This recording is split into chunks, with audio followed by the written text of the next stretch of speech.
Assalamualaikum warahmatullahi wabarakatuh. Perkenalkan, nama saya Dr. PN Wahyu Aji, spesialis ortopedi dan traumatologi Rumah Sakit Muhammadiyah Ahmad Dahlan Kota Kediri.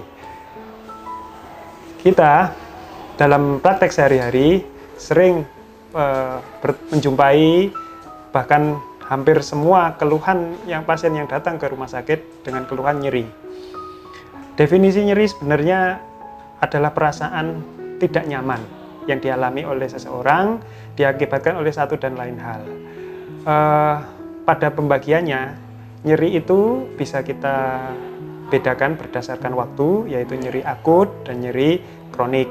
Nyeri akut adalah nyeri yang muncul pada awal keluhan itu terjadi, misalnya setelah kita terkena pisau atau terbentur, kita akan merasakan nyeri. Hingga waktunya ada yang berkata 2 minggu hingga 1 bulan. Setelah itu, nyeri diklasifikasikan kepada nyeri kronis atau menahun. Berdasarkan karakternya, nyeri itu bisa bersumber dari merupakan nyeri nosiseptif, nyeri neuropatik maupun nyeri penjalaran. Nyeri nosiseptif adalah nyeri yang timbul diakibatkan reaksi inflamasi dengan mediator-mediator inflamasi akibat satu dan lain hal, bisa karena faktor cedera, bisa faktor tumor, dan lain sebagainya. Untuk nyeri neuropatik adalah nyeri yang muncul akibat penjalaran dari saraf. Penjalaran saraf berasal dari sistem saraf pusat hingga sistem saraf tepi. Sehingga pada nyeri neuropatik, kita juga bisa menemui nyeri yang diakibatkan psikologis. Sehingga tidak ada sumber nyeri, tetapi pasien merasakan nyeri. Kemudian jenis nyeri yang lain adalah nyeri refer atau nyeri penjalaran. Itu bisa terjadi karena masih adanya hubungan antara satu lokasi yang menjadi sumber nyeri dengan lokasi yang lain, sehingga nyeri juga dirasakan tidak pada sumber dari nyerinya.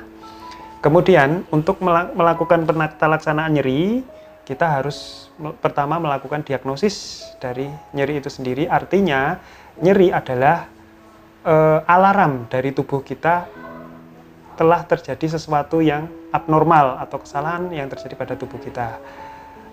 Pertama kita tentu harus mengetahui dulu sumber dari nyeri itu.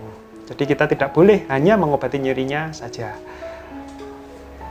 Kemudian untuk mengetahui sumber dari nyeri, kita bisa melakukan beberapa pemeriksaan. Tentu yang pertama kita lakukan pemeriksaan fisik, dimulai dari penggalian riwayat dari pasien, kemudian dari pemeriksaan fisik, kita bisa lihat sumber dari nyerinya, kita bisa lihat bagaimana apakah ada tanda-tanda radang di situ, bengkak, atau mungkin ada terjadi deformitas. Pada ortopedi juga bisa kita lakukan pemeriksaan penunjang seperti radiologi, kita bisa lakukan sinar X-ray, kita lihat apakah ada sesuatu yang terjadi dari tulang dan sendi. Juga bisa dari CT scan hingga MRI. Pada pemeriksaan MRI, kita bisa mendapatkan akses untuk melihat jaringan lunak di sekitar tulang. Jadi kita akan lebih mendapatkan gambaran yang jelas akan sumber dari nyeri. Kemudian tidak lupa kita juga memiliki modalitas ultrasonografi yang juga kita bisa melakukan evaluasi dari jaringan lunak. Selain pemeriksaan radiologis, kita juga bisa melakukan pemeriksaan laboratoris. Jadi kita bisa periksa darah dan lain sebagainya. Tentu semuanya untuk mengetahui penyebab dari nyeri yang tentu akan kita lakukan penata laksanaan. Untuk pengobatan dari nyeri itu sendiri, memang seperti yang tadi saya bilang, sumber nyerilah yang harus kita obati. Tapi tidak lupa kita tentu bisa memberikan obat-obatan yang mengurangi nyeri itu, karena adanya nyeri juga akan mengakibatkan perasaan tidak nyaman, yang mana itu bisa menjadi seperti lingkaran setan. Merasa tidak nyaman, pasien tidak merasa cemas, kemudian rasa cemas itu juga bisa menyebabkan nyerinya semakin parah.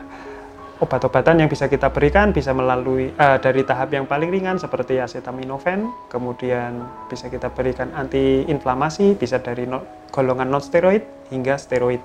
Kemudian bisa kita berikan opioid atau kombinasi dari diantaranya. Kemudian kita juga bisa lakukan fisioterapi untuk mengurangi nyeri, inflamasi. Fisioterapi bisa fisioterapi gerakan hingga modalitas dari fisioterapi. Selain itu, nyeri karena juga salah satunya bisa berupa nyeri yang neuropatik, kita juga bisa melakukan psikoterapi. Artinya ada kemungkinan pasien merasa nyeri namun tidak ada sumber nyeri yang pasti karena sumber nyerinya berasal dari gangguan psikologis. Demikian sedikit paparan dari saya tentang nyeri. Jangan lupa bila Anda merasakan nyeri, segera mencari pertolongan untuk mengobati nyeri, untuk menentukan nyeri itu di mana, dan jangan sampai salah penata laksanaan. Namun jangan lupa di masa pandemi yang seperti ini tetap jalankan protokol kesehatan, baik itu di rumah sakit maupun dimanapun Anda berada. Kami di Rumah Sakit Muhammadiyah Ahmad Dahlan Kota Kediri juga telah melaksanakan protokol kesehatan yang telah ditetapkan oleh pemerintah, sehingga insya Allah akan lebih aman ketika Anda berada atau berkunjung ke rumah sakit kami. Demikian, terima kasih. Wassalamualaikum warahmatullahi wabarakatuh.